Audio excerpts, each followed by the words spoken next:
ሰላም ውድ ዩናይትዳውያን እንዴት ቆያችሁ? የማንቸስተር ዩናይትድን መረጃዎች የምትሰሙበት የዩቲዩብ ቻናላችን ላይ ትገኛላችሁ። ዛሬም የተለያዩ ጉዳዮችን ይዘን በሰዓታችን ተገኝተናል። በቆይታችን በርካታ የዝውውር መረጃዎችን እናነሳለን። ትላንትና ጀምሮ በስፋት ሲነሳ የነበረው የካርሎስ ባሌባ ጉዳይ የመጀመሪያ የምናስቀድመው መረጃ ነው። ስለ ተጫዋቹ ዛሬም የወጡና አዳዲስ ከዝውውሩ ጀርባ ያሉ ጉዳዮችን የምናነሳ ነው የሚሆነው። ከዛ ውጭ በግራ መስመር ቦታ ላይም ማንቸስተር ዩናይትድ ተጫዋች ለማስፈረም እየሰራ እንዳለ ይታወቃልና ዛሬ በወጣ መረጃ መሰረት ደግሞ የሳሊናስን ጉዳይ ለማጠናቀቅ መቃረባቸው የተሰማ ነው። ከሉዊስ ስኬሊ ጋርም ተያይዞ አዳዲስ መረጃዎች እየወጡ ነው። እነዚህን እንመለከታለን። ከዛ ውጭ በመጨረሻ የዝውውር መስኮቱ ከመዘጋቱ በፊት አንድ የ9 ቁጥር አጥቂ ለማስፈረም ሊሰራ እንደሚችል እየተሰማ ነው የሚገኘው። ይህም ተጫዋች ፈረንሳይ ተጫዋች ማቴታ እንደሆነ እየተሰማ ነው የሚገኘው። ከተጫዋቹ ጋር ተያይዞ አዳዲስ ግንኙነቶችና መረጃዎችም እየወጡ ነው የሚገኙት። እነዚህን ሁሉ በቆይታችን ሰማላችሁ። በፕሮግራማችን ላይ ሐሳብ አስተያየት ካላችሁ በኮሜንት አድርሱን፣ እንቀበላለን። ትላንትና በነበረው ፕሮግራማችን ላይ የተወሰኑ ቤተሰቦቻችን አስተያየቶቻቸውን ሰጥተው ተሳትፈዋል፣ እናመሰግናለን። ለዚህ ቻናል አዳዲስ የሆናችሁ ቤተሰቦቻችን ቻናሉን ሰብስክራይብ አድርጋችሁ ጀምሩ። በየዕለቱ አዳዲስ እንደዚህ ያሉ የማንቸስተር ዩናይትድን መረጃዎች ከቻናላችን የምታገኙ ይሆናል። ቪዲዮ ደግሞ ለበርካቶች እንዲዳረስ ቪዲዮአችንን ላይክና ሼር በማድረግ እንድትተባበሩን እንጠይቃለን። የካርሎስ ባሌባን ጉዳይ እናስቀድምና የዛሬዎቹን መረጃዎች በስፋት መመልከታችንን እንቀጥላለን። የብራይተኑን ተጫዋች ካርሎስ ባሌባን እንግዲህ ለማስፈረም ዩናይትድ ትላንትና ድርድር እንደጀመረ በስፋት ሲነሳ ነበረ። አሁንም ቀጥሏልና የክለቡ ቴክኒክ ዳይሬክተር ጄሰን ዊልኮክስ እና ዋና አሰልጣኙ ማይክል ካሪክ ባሌባን ወደ ኦልድ ትራፎርድ ለማምጣት ከብራይተን ሰዎች ጋር በግላቸው ጭምር እያወሩ እንደሚገኙ የተዘገበ ነው የሚገኘው። ዩናይትድ ተጫዋቹን ለማስፈረም የ65 ሚሊዮን ፓውንድ የመጀመሪያ የውል ጥያቄ ያቀረበ ሲሆን ከብራይተን ጋር የሚደረገው ድርድር አሁን ላይ በጥሩ መንገድ እየሄደ ነው። የዝውውር ስምምነቱ በአጠቃላይ በ70 ሚሊዮን ፓውንድ አካባቢ ሊጠናቀቅ እንደሚችልም መረጃዎች ያሳያሉ። የዩናይትድ ፍላጎት ድንገተኛ ሳይሆን በነገራችን ላይ ጄሰን ዊልኮክስ ተጫዋቹን ለረጅም ጊዜ ሲከታተሉት እንደነበር ተገልጿል። ብራይተን ያው ባለፈው ዓመት ሁላችሁም እንደምታስታውሱት የጠየቀው የ100 ሚሊዮን ፓውንድ ሂሳብ የተጋነነ ተደርጎ ቢወሰድም የዩናይትድ የቴክኒክ ቡድን በተጫዋቹ ላይ ያለው እምነት ግን አልቀነሰም ነበር። ክለቡ በተጫዋቹ የሜዳ ላይ ክህሎት ብቻ ሳይሆን ከሜዳ ውጭ ባለው ስነ ምግባርና ጠንካራ ስብዕና ላይም ሰፊ ጥናት ማድረጉ ተጠቅሷል።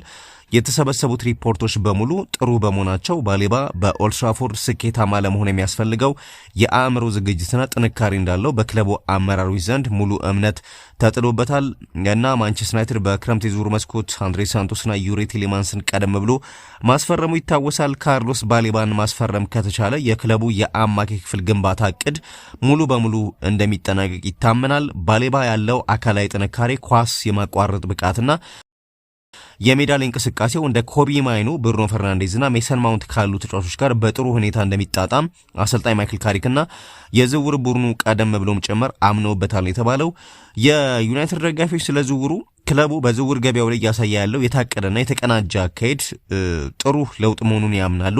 ቀደም ሲል እንደሚታወቀው ይታዩ የነበሩ ድንገተኛና ያልተጠኑ ዝውውሮች ቀርተው አሰልጣኙና አመራሩ በጋራ በመሆን የቡድኑን ክፍተት የሚደፍን ተጫዋች መምረጣቸው የሚያስመሰግን እንደሆነ ተገምግሟል። 70 ሚሊዮን ፓውንድ ከፍተኛ ገንዘብ ቢሆንም ባሌባ ያለው አቅምና ለቡድኑ የሚሰጠው ጥንካሬ ሲታይ ተገቢው ኢንቨስትመንት እንደሆነ ደጋፊዎች ያምናሉ እየተባለ ነው የሚገኘው። ግን በተለይ የዝውውር መስኮቱ ላይ የኢኒዮሶች መቀዛቀዝና መጓተቱ በጣም አስቆጥቷቸው እንደነበር እንደዚሁ ደጋፊዎች አስተያየት ሰጥተውበታል። ግን እንደዚህ አይነት የተጠኑ ዝውውሮች ደግሞ መከናወናቸው ለክለቡ የፋይናንስ አቅምም እንደዚሁም ደግሞ እቅድም ጭምር ጥሩ ነው በሚል ደጋፊዎች በብዙሃን መገናኛዎች በኮሜንትና በአስተያየት ሀሳቦቻቸውን እያጋሩ ይገኛሉ። ወደ ሌሎች መረጃዎች እናምራ። አጥቂው ማርከስ ራሽፎርድ በያዝነው የውድድር ዘመን በማንቸስተር ዩናይትድ ሊቆይ እንደሚችል የሚጠቁም ሌላ ተጨማሪ ፍንጭ ሰጥቷል እየተባለ ነው የሚገኘው። ባለፉት 1 ዓመት ተኩል በውሰት በቪላና በባርሴሎና ሲጫወት ካሳለፈ በኋላ ወደ ልጅነት ክለቡ ተመልሷል። የእንግሊዝ ብሔራዊ ቡድን ተጫዋች የሆነው ራሽፎርድ በቀድሞ የማንቸስተር ዩናይትድ አሰልጣኝ ሩበን አሞሪም ስር ቦታ አጥቶ የነበረ ሲሆን የመጨረሻውን ይፋ ጨዋታ ለክለቡ ያደረገውም በታህሳስ 2024 እንደነበር ይታወቃልና በአሰልጣኝ ማይክል ካሪክ ስር በቅድመ ውድድር ዝግጅት ወቅት ወደ ሜዳ የተመለሰው ራሽፎርድ ዩናይትድ በአሞሪሙ ኤስ ሚላን 4-2 በተሸነፈበት የመጨረሻ የወዳጅነት ጨዋታ ላይ የ9 ቁጥር መለያን ለብሶ ተሰልፎ ታይቷል። ይህም ወደፊት በማንቸስተር ዩናይትድ ሊቆይ ይችላል የሚለውን ግምት የበለጠ አጠናክሮታል። አሰልጣኝ ማይክል ካሪክ ከዓለም ዋንጫ ረጅም ረፍት አድርጎ የተመለሰውን የመስመር ተጫዋች ወደ ዋና ቡድን ስብስብ መልሶ ባለፈው የተቀበለው ሲሆንም ራሽፎርድ በዓለም ዋንጫው 6 ጨዋታዎችን በማድረግ 1 ጎል አስቆጥሮ ለአንድ ግብ የሚሆን ኳስ አመሻሽቶ ማቀበሉ ይታወሳል። ነገር ግን ከስፖርታዊ እንቅስቃሴው መመለስ ጋር ተያይዞ የዝውውር መስኮቱ ሰፕቴምበር 1 ከመዘጋቱ በፊት በዩናይትድ ይቆያል ወይንስ አይቆይም በሚለው ጉዳይ ላይ አሁንም የተለያዩ ወሬዎችና መረጃዎች እየተናፈሱ ነው የሚገኙት። አሁን 28 ዓመቱ ላይ የሚገኘው ራሽፎርድ በሶሻል ሚዲያ ላይ በወጣ የስቲክ ቱ ፉትቦል ቪዲዮ ስር ምላሽ በመስጠት ስለ ወደፊት ዕጣ ፈንታው ውይይት እንደገና እንዲቀሰቀስ አድርጓል። በቪዲዮ ላይ ጂሚ ካራገር ጋሪ ኔቪል ስለ ራሽፎርድ አዲስ የውድድር ዘመን አስተያየቱን ሲጠይቀው ራሽፎርድ አሁንም የመነጋገሪያ ርዕስ በመሆኑ የተሰማውን ቅሬታ ሲገልጽ ይታያል።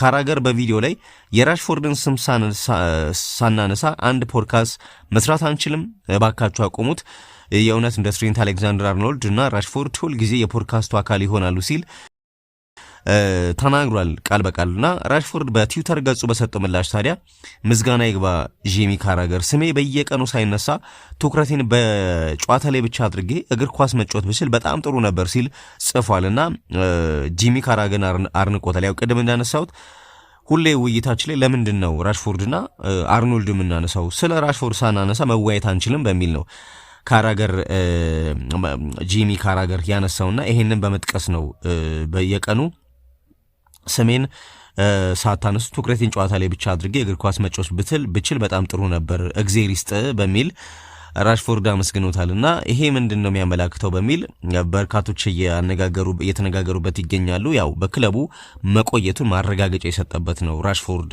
ይሄ አስተያየት በሚል እየተነሳ ነው የሚገኘው። ዩናይትድ ቅዳሜ ዕለት በሊጉ የመጀመሪያ ጨዋታ አዲስ አዳጊ ሁል ሲቲን ይገጥማል። ራሽፎርድ ከአዲሱ አሰልጣኝ ማይክል ካሪክ ጋር እና ከአዲስ ፈራሚዎቹ አንድሬ ሳንቶስ እና ዩሪ ቲሊማንስ ጋር በመሆን በጨዋታው ላይ ይሰለፋል ተብሎም እንደዚሁ ይጠበቃልና ግን በአጠቃላይ ከነ ጂሚ ካራገር ውይይት ጋር ተያይዞ በሰጠው አስተያየት በክለቡ እንደሚቆይ ማረጋገጫ ሰጥቷል ራሽፎርድ እየተባለ ነው የሚገኘው።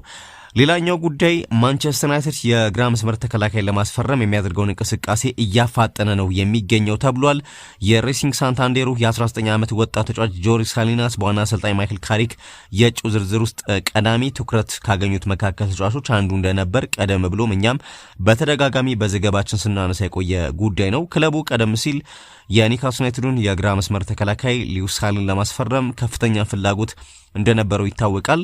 ኒውካስሎች እንግሊዛዊ ተጫዋች እንደማይሸጥ ካሳወቁ በኋላ ግን የተለያዩ አማራጮችን ሲመለከቱ ነበር። ማንቸስተር ዩናይትዶች የዝውውር መስኮቱ ከመዘጋቱ በፊትም ትኩረታቸውን ወደ ወጣትና አነስተኛ ዋጋ ወደሚያስወጣ ተጫዋች አድርገው ቆይተዋልና አሁን ላይ የማንቸስተር ዩናይትድ የመረጃና ስታቲስቲክስ ክፍል ለ19 ዓመቱ ሳሊናስ ከፍተኛ ግምት የሰጠው ሲሆን ለወደፊት ትልቅ አቅም ያለው ተጫዋች እንደሆነ ገምግመዋል ነው የተባለው። የተጫዋቹ የውል ማፍረሻ 16 ሚሊዮን ዩሮ ወይንም 13.7 ሚሊዮን ፓውንድ ነው። ከዛ ሌሎች እጩዎችም አሉ በነገራችን ላይ ዴቪድ ራውም፣ ሉዊስ ስኬሊ እንደዚሁም የክለብ ብሩጁ ጆዋኪን ሴይስ ትላንትና ያነሳውት የቪያሪያሉ ሮሜሮም እንደዚሁ ሌላው የሚጠቀሱ ተጫዋቾች ናቸው እና ከነዚህ ጋር ሲነጻጸር ተጫዋቹ ወጣት ከመሆኑ አንጻር ዋጋውም ደግሞ ዝቅተኛ ከመሆኑ አንጻር ዩናይትዶች ይህን ተጫዋች መርጠውታል የሚል መረጃ እየወጣ ነው የሚገኘው። ግን ስጋት አለ ዝውውሩ ላይ አትሌቲኮ ማድሪድ እና ባርሴሎና የተጫዋቹ ፈላጊዎች እንደሆኑ እየተሰማ ነው የሚገኘውና ከዛ ጋር ተያይዞ ስጋት አለ በሚል እየተነሳ ነው የሚገኘው። ዩናይትድ በግራ መስመር ተከላካይ ፍለጋ ላይ ሳለ በሌላ ቦታ ቀድም ያነሳውት የካርሎስ ባሌባን ዝውውር እንደዚሁ ለማጠናቀቅ እየሰራ ነው የሚገኘው። ግን ከዚህ ቦታ ጋር በተያያዘ ሉዊስ ሳሊን ማጣት ለክለቡ በጣም አሳዛኝ ቢሆንም በ13.7 ሚሊዮን ፓውንድ ሳሊናስ ማስፈረም ግን ለኢኒዮስ አዲስ የዝውውር ስትራቴጂ የበለጠ የሚስማማ ነው ተብሏል።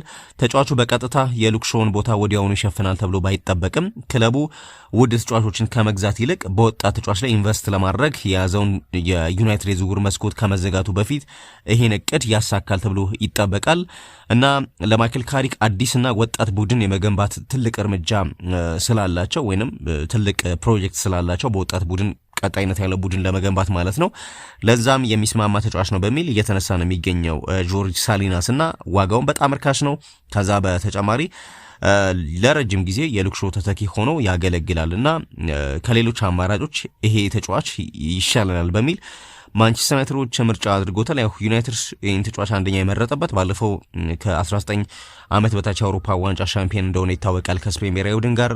ሬሲንግ ሳንታንዴር ዘንድሮ ወደ ላሊጋው ሲያድግ ከአብዛኞቹ በተለየ በጣም ከፍተኛ አስተዋጽኦ ለክለቡ ያደረገ ተጫዋች ነውና ከዛ አንጻር ምርጫቸው አድርገውታል ነው ይሄን ተጫዋች እየተባለ የሚገኘው።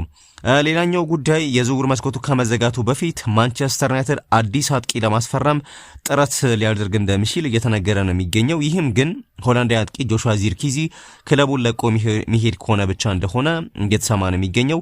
ለዚርኪዚ ዝውውር የጣሊያኑ ናፖሊ ዋነኛ ፈላጊ ሆኖ ብቅ ብሏል። አሁን ላይ ናፖሊዎች ከዚህ ቀደም ስኮት ማክቶሚናይንና ራስሙስ ሆይሉንድ ማስፈረማቸውን ተከትሎ ከማንቸስተር ዩናይትድ ጋር ጥሩ የስራ ግንኙነት ስላላቸው ለዚርኪዚ ዝውውር ጥያቄ ማቅረባቸው እውን ሊሆን እንደሚችል ይገመታል። ይህ በእንዲህ እንዳለ ሆላንዳዊ አጥቂ ወደ ናፖሊ ወይንም ወደ ሌላ የአውሮፓ ክለብ የሚያቀና ከሆነ ግን ዩናይትድ የክሪስታል ፓላሱን የ29 ዓመት የፊት መስመር ተጫዋች ዣን ፊሊፕ ማቲታን ማስፈረም አለባቸው የሚሉ አስተያየቶች ከዩናይትድ ደጋፊዎች ጭምር እየተሰጡ ይገኛሉ። ፈረንሳይ አጥቂ ማቴታ ባለፉት 3 የውድድር ዓመታት በፕሪሚየር ሊጉ በቋሚነት ግቦችን በማስቆጠር ድንቅ ብቃቱን ያሳየ ሲሆን በየውድድር ዓመቱ በአማካይ 14 የሊግ ጎሎችን ያስቆጥራል።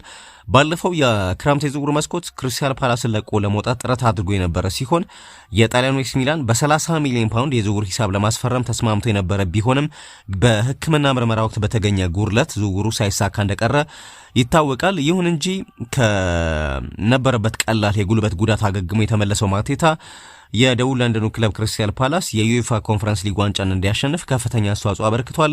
ነገር ግን ተጫዋቹ እስከ መጪው ሰኔ ድረስ ከሚቆየው ኮንትራቱ ባሻገር አዲሱን ለመፈረም እስካሁን በፓላስ ፈቃደኛ አይደለም እና ክሪስታል ፓላስ ውስጥ ተጫዋቹን በነፃ ከማጣት ይልቅ አሁን ተገቢውን የዝውውር ዋጋ አግኝተው ለመሸጥ ሊገደዱ ይችላሉ። የተጫዋቹ አካላዊ ጥንካሬ፣ ኳስ መስርቶ የመጫወት ችሎታውና በጎል ክልል ውስጥ ያለው የአየር ላይ የበላይነት ለኦልድ ትራፎርዱ ክለብ በእጅጉ የሚስማማ ነው። ባለፈው የውድድር ዓመት ካስቆጠራቸው 16 ጎሎች ውስጥ 5ቱን በጭንቅላት ያስቆጠረ ሲሆን በየጨዋታው በአማካይ 2 የአየር ላይ ኳሶችን በማሸነፍ የተቃራኒ ቡድን ተከላካዮችን የሚፈትን አይነት ተጫዋች ነው። ክሪስታል ፓላስ ተጫዋቹን በነፃ ወይንም በዝቅተኛ ዋጋ ከማጣት ይልቅ ሽያጭን ሊመርጥ ስለሚችል ማንቸስተር ዩናይትድ በ20 ወይንም እስከ 25 ሚሊዮን ፓውንድ ሂሳብ ስምምነት ላይ ሊደርስ እንደሚችል ይታመናል ይላሉ መረጆች። በነገራችን ላይ ይሄም ገንዘብ የሚውለው ዚርኪዚ ወደ ጣሊያን ካመራ ወይ ናፖሊ ወይ ወደ ዩቬንቱስ ካመራ በቋሚ ሽያጭ ማለት ነው። ከዛ የሚገኘውን ገንዘብ ሙሉ ለሙሉ ለዚህ ዝውውር ነው ለማዋል የፈለጉት ማንቸስተር ዩናይትዶች እንጂ ተጨማሪ ከካዝናቸው የማውጣት ፍላጎት የላቸውም እየተባለ ነው የሚገኘው። ግን ከ20 እስከ 25 ሚሊዮን ፓውንድ ባለው ዋጋ የማቴታ ዝውውር ሊጠናቀቅ ይችላል እየተባለ ነው የሚገኘው። ተጫዋቹ አንደኛ በፓላስ ኮንትራቱን ለማራዘም አሁን ላይ ምንም አይነት ፍላጎት የለውም። ከክለቡ መልቀቅ ይፈልጋል በትልቅ ደረጃ። አሁን ላይ እድሜውም እየገፋ ነው የሚገኘውና መጫወት ይፈልጋልና 29 ዓመቱ ላይ መሆኑን ተከትሎ የእግር ኳስ ኬሪሩ በጥሩ ክለብ እንዲጠናቀቅ ይፈልጋል። ከዛ ጋር ተያይዞ ነው ፓላስ ላይ ጫና እያደረገ የሚገኘውና ዩናይትድ ደግሞ በቅርቡ ልምድ ያላቸውን ተጫዋቾች ለማስፈረም የነበረውን የዝውውር ፖሊሲ እንደቀየረ ይታወቃልና ለምን ይሄ በሚል ጥያቄ ሊነሳ ይችላልና ግን በቅርቡ ደግሞ የ29 ዓመቱ ቴሌማንስ እንደዚሁ ማስፈረሙ ይታወቃል። ወደ 30 የገባውን ቴሌማንስ ማለት ነው። ከዛ በተጨማሪ ይሄኛውም ተጫዋች 29 አካባቢ ነው እድሜውና የ29 ዓመቱን ተጫዋች ለማስፈረም ለመፈለገ የሚለው ከእድሜ ጋር ተያይዞ ምክንያቱም ወጣቶች ነው በብዛት ፍላጎት እያሳየ የሚገኘውና 30 ያለፈውን ቴሌማንስንም እንደዚሁ ማስፈረሙ ቡድኑ በተወሰነ መልኩም ልምድ ባላቸው ተጫዋቾች ለማዋቀር ያለው ስትራቴጂ አካል ነው በሚል እየተነሳ ነው የሚገኘው። በማንቸስተር ዩናይትድ በ56 የሊግ ጨዋታ 5 ጎሎች ብቻ በማስቆጠር የሚጠበቅበትን ያህል ብቃት ማሳየት ያልቻለው ዚርኪዚን እንግዲህ ለመተካት ነው ይህ ተጫዋች ወደ ክለቡ ይመጣል የተባለው። ማቴታ እንግዲህ ለዩናይትድ ያጥቂ ክፍል ወደ ኦልድ ትራፎርድ ከመጣ ጥንካሬ ይሰጣል። ከዛ በተጨማሪ የቤንጃሚን ሼሽኮም የአጭር ጊዜም ቢሆን አማራጭ ሆኖ ጥቅም ይሰጣል በሚል እየተነሳ ነው የሚገኘው። ያ ቤንጃሚን ሼሽኮ በጉዳት ከሜዳ ሲርቅ እንደዚሁም ደግሞ የተጫዋቹ አማራጭ ተጫዋች ሆኖ እንደዚሁ መጫወት ይችላል። እንደዚሁም ዩናይትድ በርካታ ጨዋታዎች አሉበት ቀጣይ ሲዝን እንደሚታወቀው ከሊጉ በተጨማሪ የአውሮፓ ሻምፒየንስ ሊግ በርካታ ያሉ ጨዋታዎችን ያደርጋልና ከዛ ጋር ተያይዞ የማቲታ ዝውውር ትልቅ ጥቅም ለማንቸስተር ዩናይትድ እንደሚሰጥ ይጠበቃል። ለማንኛውም ግን ዛሬ ከአጥቂ ጋር ተያይዞ በበርካታ መገናኛ ብዙሃን ስማቸው ከዩናይትድ ጋር ከተገናኙ ዝውውሮች መካከል ማቴታ አንዱ ሆኗል። ከዛ በተጨማሪ ፖል ስኮልስ የሰጠውን አንድ አስተያየት ላንሳ። ማንቸስተር ዩናይትድ አዳም ዋርተንን ለማስፈረም እየሞከረ እንዳልሆነ ማመን አልችልም። ይህ አስተያየት የፖል ስኮልስ ነውና ከዚህ በፊት ሳንድሮ ቶናሊ የመጀመሪያ ምርጫ እንደሚሆን ተናግሬ ነበር። ነገር ግን አሁን አዳም ዋርተን ለኔ ፍጹም ፈራሚ መስሎ እየታየኝ ነውና ዩናይትድ ማምጣት ካለበትም አዳም ዋርተንን ነው ማምጣት ያለበት በሚል ፖል ስኮልስ አስተያየት ሰጥቷልና ያው ስኮልስና የቀድሞ የማንቸስተር ዩናይትድ ተጫዋቾች በተለይ ከክለቡ ቀጣይነት ጋር በተያዘ ከክለቡ ፕሮጀክት ጋር በተያዘ እንደዚሁም አሰልጣኞች ሲኖሩ አሰልጣኞች ላይ በሚሰነዝሯቸው ትችቶችና ጫናዎች ይታወቃሉና አሁን ደግሞ ወደ ክለቡ መምጣትና መውጣት ባለባቸው ተጫዋቾች ላይ አስተያየት ይሰጣሉ። ከዚህ ቀደም ፈርዲናንድ ከክለቡ መልቀቅ አለባቸው በሚል የጠቀሳቸው ተጫዋቾች አብዛኞቹ እንደለቀቁና አሁን ቡድን ውስጥ እንደውም ካሉ ተጫዋቾች አንደኛው ዚርክዚ እንደሆነ በመረጃ ሰዓታችን ሳነሳ ነበረ። አብዛኞቹ ማክቶሚናይ፣ ፍሬድን የመሳሰሉ ተጫዋቾች ፈርዲናንድ ለዩናይትድ አይመጥኑም በሚል ቀደም ብሎ ስማቸውን ሲያነሳ ከዛ በኋላ ደግሞ ክለቡን በሂደት የለቀቁ ተጫዋቾች እንደሆኑ በመረጃ ሳነሳ ነበር። አሁን ደግሞ ወደ ክለቡ መምጣት አለባቸው በሚል አስተያየት ከሚሰጡ የቀድሞ የዩናይትድ ኮከቦች መካከል አንደኛው ፖል ስኮልስ ነውና አዳም ዋርተን የግድ መምጣት አለበትና ዩናይትድ ያንን ካላደረገ ማመን አልችልም የሚል አስተያየት ሰጥቷል። ያው ዩናይትድ የተጫዋች ዋጋ እስከ 80 ሚሊዮን ፓውንድ ይደርሳልና ከዛም በላይ ነው።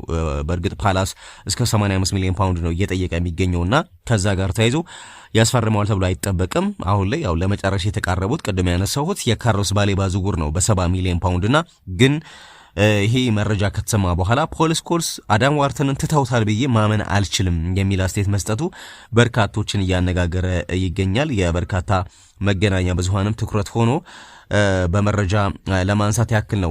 ከዛ በተጨማሪ ከአርሰናልና ከማንቸስተር ዩናይትድ ጋር የተገናኘ መረጃ ላንሳ። አርሰናል ከማንቸስተር ዩናይትድ ሁለት ታዳጊዎችን ለማስፈረም ተቃርቧል። አርሰናል ከዩናይትድ ለማስፈረም እየሰራቸው የሚገኙ ተጫዋቾች ደግሞ ጄምስ ስካንሎን እና ሀቢብ ኦጊኔን እንደሆኑ ተሰምቷል። የ19 ዓመቱ የክንፍ ተጫዋች ጄምስ ስካንሎን በ2021 ነበር ከደርቢ ካውንቲ ማንቸስተር ዩናይትድን የተቀላቀለው። ተጫዋቹ ለጂብራልተር ብሔራዊ ቡድን እንደሚጫወት ይታወቃል። 24 ጨዋታዎችንም አድርጓል ለዋናው ብሔራዊ ቡድን ማለት ነው። ሌላኛው የ20 ዓመቱ ተከላካይ ሀቢብ ኦጊኔ ነው እና ባለፈው ዓመት በውሰት በኒውፖርት ካውንቲ አሳልፎ 21 ጨዋታዎችን አድርጓል ተጫዋችና ሁለቱም የዩናይትድ ወጣት ቡድን ተጫዋች ናቸው። እነዚህን ተጫዋቾች ታዲያ አርሰናል ለማስፈረም እየሰራ እንደሆነ መረጃዎች እየወጡ ነው የሚገኙት። በቀጣይ ቀናት እንግዲህ በአርሰናልና በዩናይትድ ዝውውር ጋር በተያያዘ ሊጠናቀቁ ከሚችሉ ዝውውሮች መካከል አንደኛው እንደሆነ እየተነሳ ነው ከዝውውር መረጃ ጋር በተያያዘ ማለት ነው። አርሰናልና ሉዊስ ስኬሊን በተመለከተ ግን ሉዊስ ስኬሊ አሁንም ከአርሰናል ሊለቅ እንደሚችል የተለያዩ መረጃዎች እየወጡ ይገኛሉ። በግራ መስመር ተከላካይነት እንደዚሁም ደግሞ በመሃል አማካይነት መጫወት የሚችለውን ተጫዋች ለማስፈረም ታዲያ ፍላጎት ካላቸው ክለቦች ማንቸስተር ዩናይትድም አንደኛው እንደሆነ ይታወቃል። አርሰናል እስከ 50 ሚሊዮን ፓውንድ ነው ይፈልጋል የተባለው። በተለይ አሁን አማካይ ክፍል ላይ በርካታ ተጫዋቾች አሉ በአርሰናል ስብስብ። በተለይ ብሩኖ ጉማሬሽ ከመጣ በኋላ የዛ ቦታ ፉክክር ይጠናከራል ተብሎ ይጠበቃልና በእርግጥ ባለፈው በኮሚኒቲ ሺልድ ጨዋታ ሙሉ 90 ደቂቃ ወይንም በቋሚነት የጀመረ ተጫዋች ነው። ግን ያው በሁለተኛው አጋማሽ በእርግጥ ተቀይሮ ወጥቷል ሉዊስ ስኬሊ እና ግን በቋሚነት ነበር የጀመረው እና በቋሚነት ቢጀምርም አሁንም ግን ስጋቶች አሉ። ይህንን ቋሚነትን ያስጠብቃል ወይ የሚል ስጋት አለ። ያን ተከትሎ ክለቡ ሊለቅ ይችላል እና አማራጮች ወይንም ወደ ተጫዋቹ ያመራባቸዋል ተብለው ከሚጠቀሱ ክለቦች መካከል አሁንም ማንቸስተር ዩናይትድ በግንባር ቀደምትነት እየተነሳ ይገኛል እና በእርግጥ ቅድም ከሳሊናስ ጋር ለመስማማት መቃረቡን ሳነሳ ነበረ። ከዛ በተጨማሪ የአማካይ ስፍራ ተጫዋች ደግሞ ባሌባን ለማምጣት ተቃርቧል እና አሁን ላይ ያን ያህል እንደ ከዚህ ቀደም የጠነከረ ፍላጎት ሉዊስ ስኬሊ ላይ ማንቸስተር ዩናይትድ አለው ወይ የሚለው ጥያቄ ምልክት ላይ ቢገባም ግን አሁንም መረጃዎች ቼልሲና ማንቸስተር ዩናይትድ ናቸው ከሉዊስ ስኬሊ ዝውውር ጋር በተያዘ ስማቸው እየተጠቀሰ የሚገኘው።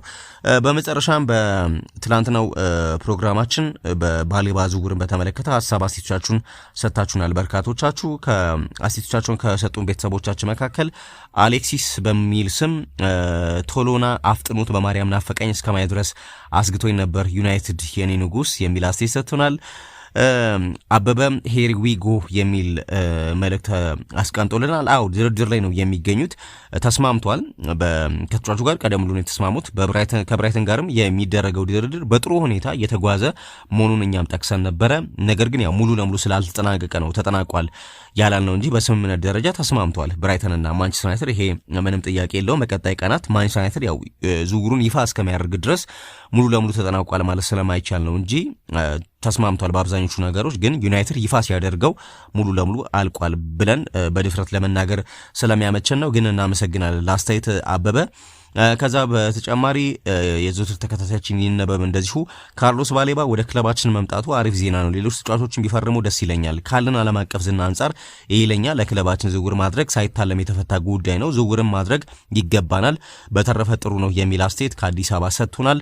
ሁላችሁ ቤተሰቦቻችን እጅግ አድርገን እናመሰግናለን። ለሳትፏችሁ ሀሳብ አስተያየቶቻችሁን ስለሰጣችሁን ዛሬም ባቀረብናቸውና በሰጠናቸው መረጃ ላይ ሀሳብ አስተያየት ካላችሁ እንደዚሁ በኮሜንት ስማችሁን እየጠቀሳችሁ አስፈሩልን። በቀጣይ ቀናት በሚኖረን ፕሮግራም ላይ ስማችሁን እየጠራን አስተያየቶቻችሁን ለሌሎች ዩናይትዳውያን ቤተሰቦች እንዲዳረስ እናደርጋለን።